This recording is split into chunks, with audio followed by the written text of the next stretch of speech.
Hey you guys, welcome to another night with TalLit. Y'all, I saw some things and I want to talk about it. I hope you guys are interested, and if you are, as you come in, please like, comment, and subscribe to my channel. Y'all, that helps me, helps my channel get out to other viewers or whatever, so I truly would appreciate that. But y'all know I don't like holding y'all long. I don't like long introductions, so here we go. So this is what I want to talk about, that we need to talk about, because we just gonna talk about it. I saw the video of Funky Dineva, the one that he did. He talked about a whole host of things, but he had to add, in my opinion, it was unfortunate that he put this in his commentary and had so much to say about Keke Jabbar, the late Keke Jabbar. You guys, I really did not want to do a video about this or about her, because you know this family is still grieving. Again, I send out my condolences to her husband, her children, her parents, her sisters, her brothers, everyone who loved her. I send out my condolences, my heartfelt condolences. But yeah, I just want to talk about the fact that Funky Dineva, you know, he wanted to talk about the situation about Keke. Now, you guys, my thing is, first of all, no, I did not like it. I did not like it. I thought it was very distasteful. I think it was just bad. Poor timing, just bad, right? But I want to talk about it, and I'm going to. Okay, so if you have seen it, then you know what I'm talking about. And if you hadn't seen it, then good. I'm happy you didn't, because I don't know, you would probably feel outraged like I do at this point. Funky Dineva did his video, I think it was on Tuesday night. Like I said, he talked about a whole host of things, but he talked about Keke Jabbar from Love and Marriage Huntsville. Now, as we all know, Keke Jabbar, she just passed. They just had her funeral service on Monday. Now, do y'all understand why I really don't want to talk about it? But I just feel the need to kind of give my take on him doing this video. First of all, I want to say Funky Dineva really hasn't been even watching this show. Now, when this show first came out, this season, or better yet, this season of the show, he did a review on it. And he said, because he got away from reality TV for a minute, especially Love and Marriage Huntsville, he said he was going to see how it goes, because he gets a lot of backlash, you know, from the fans of the show. So he wasn't sure if he was going to continue doing commentary on it. But he did that one video. Now, you guys, I don't follow or watch his videos to the point where I know everything that he's talked about. So I only knew of him talking about Love and Marriage Huntsville when it first came back out. Well, this season of Love and Marriage Huntsville. This season, right? Next thing I heard, he was talking about excuse me, the party or the event that they were having in Huntsville. He and Marceau Scott from Love and Marriage Huntsville, they were actually planning this event. Wanda and everyone was there, I guess, or whatever. And if you guys don't remember, I did a video, because this is when Maurice Scott, the brother of Marceau Scott, he went to jail. You know, the lawyer, he went to jail for DUI. Oh, excuse me, you guys. So that was that. And then now I heard the video just the other night that he did about Keke Jabbar. Okay, so you guys are following me up until this point.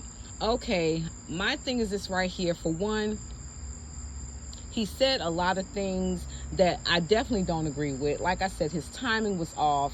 The grace, he gave none. He gave absolutely no grace. He said things such as, you know what, I'm not even going to repeat what he said. My point that I want to make about him doing this video, you guys, like I said, I don't even believe that he was much in the Love and Marriage Huntsville sector. I could be wrong, but I don't think he was really, you know, commenting or doing videos on this show.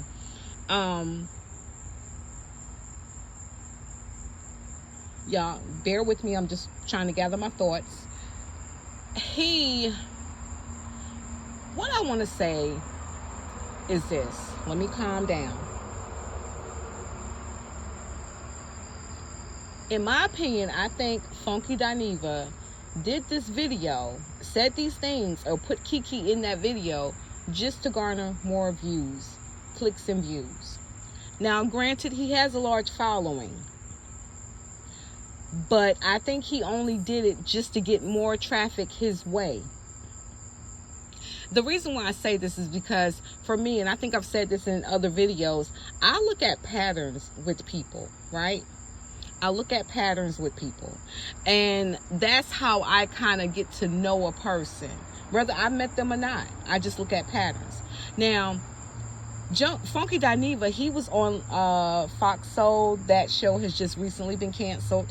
When he was on that show, he got a lot of heat when he came after Chloe Bailey, when he called her ugly and fat and this and that or whatever. I believe on his own channel, his own YouTube channel, he talked about, just one that I can remember, he talked about Blue Ivy Carter, Beyonce and Jay-Z's daughter, calling her a ugly little girl.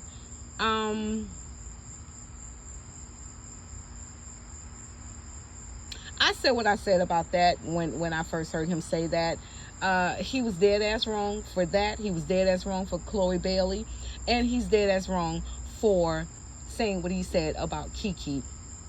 Now, you guys follow me. The reason why I think, in my opinion, that he, and everything that I do say is, in my opinion, is for entertainment purposes only.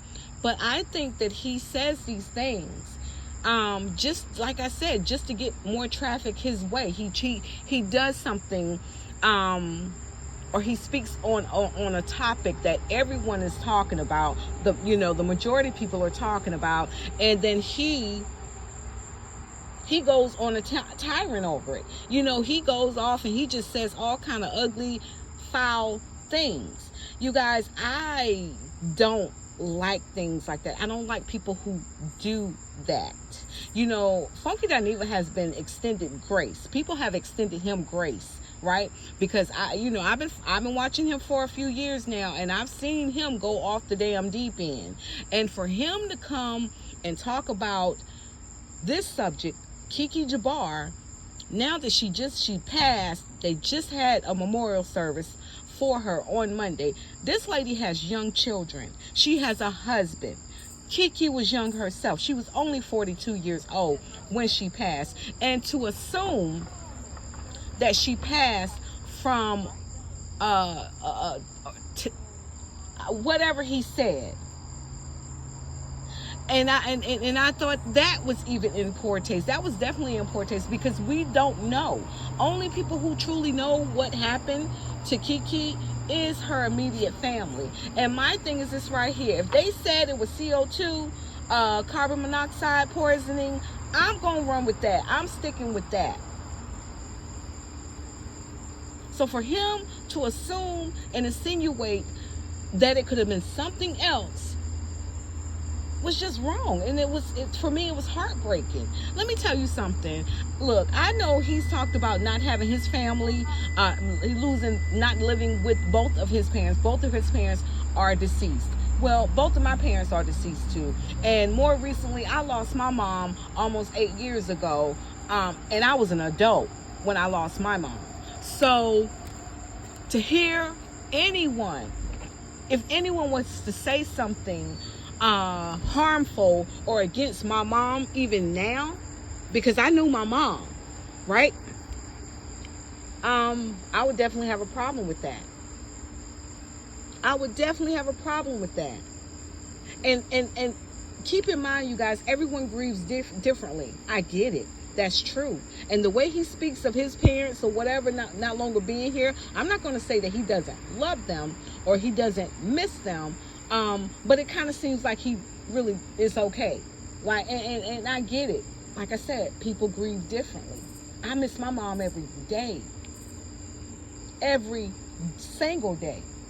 So for him to get out here and pull Kiki in his video that he has done over a topic, over a person that he don't even watch. I know he did it only for clicks and views, only to get people to come to his channel. You guys, y'all drop down in the comments. Let me know your thoughts about what I'm saying or whatever. But I really feel like he does these things sporadically just so he can get more traffic his way. I just saw a video that he did with someone. He did an interview with someone. I don't know the young lady's name, but he said just off YouTube alone, he makes $50,000 a month. That's a pretty good penny, right? I think all of us could say that. Any of us would agree to that. So that being said, I think he makes amends with himself, with his human side, and be like, bunk that, I'm gonna talk about what everybody else is talking about, but I'm gonna give a spin on it that is not gonna be popular. Keep that in mind. A lot of times the most unpopular opinion gets, y'all think about it, gets a lot of views, gets a lot of comments, gets a lot of traffic. Because now people want to hear exactly what he has said or whatever. You guys, again, I did not like it. I've seen him go off before. He did say at the beginning of his commentary about Kiki that it was going to get dark. I guess that's a word that he must have got from his homegirl T.S. Madison, because when she did the video on Tasha K, she informed her audience that it was going to get dark. Y'all got to be careful who you listen to, because people can sway. A popular person can sway your opinion. Now, I'm not saying Kiki was perfect. Hell, I can't tell you I was perfect or I am perfect, because I'm not. I'm not. So to get an imperfect person on here talking about another person that they really probably didn't know, if they even truly met. I mean, just because you're friends with some family members who, let's be clear, he's friends with the Scotts and he's friends with Wanda. But you want to sit up here and you want to dog Kiki out? And you guys, I know people been saying or thinking that Miss Wanda or the Scotts put him up to this. No, I don't believe that at all. I don't believe, I don't believe that they put him up to doing this at all. I think this is all on him. He might have gave them a call or a text and let them know, I'm gonna do a video and it's gonna be kind of messy. Y'all might not want to watch, or y'all can watch. He said something about Kiki going on to Love and Marriage Huntsville while she knew her cousin Letitia Scott was already on that show, and Letitia Scott was on that show minding her business, doing whatever, blah blah blah, and here comes Kiki, as if Kiki came to destroy what Letitia had. I never got that from Kiki, and I watched the show from beginning up until now. I never got that she came on that show to destroy her cousin. I didn't get that. Matter of fact, I'm not sure if Kiki really said anything bad about Letitia that was so damaging. Y'all, I don't think she did. The most harmful thing I saw that Kiki did was when she threw that water in Letitia's face. And she got the party jumping over there at Kim and Maurice's house at their little cookout. That's it. I think Kiki knew much more than she ever alluded to concerning Letitia and Marcel Scott. But because she loved her cousin, she never said anything. She never said anything. Nothing so damaging that was going to really break up Letitia and Marcel's fucked up marriage. Child, Letitia and child, look, don't get me started on that. But y'all, that's all I got to say. I ain't got no more. Y'all let me know your thoughts. Because I honestly think he just did this just so he could get more views. Funky Dineva, he only did this just to get more views. It was in poor taste. It was disrespectful. Timing was completely off. If there even is a good time for him to have done what he's done. You know what I'm saying? Like, just because you got a platform, you know, don't mean you can just go out here and say anything about people. Because as soon as somebody says something about you, you'll be windmilling in that damn chair looking like a fool trying to get back at them. Yeah, because I remember, I ain't gonna say it. I ain't gonna say it. I ain't gonna say it. Y'all have a good night. TalLit, I'm out.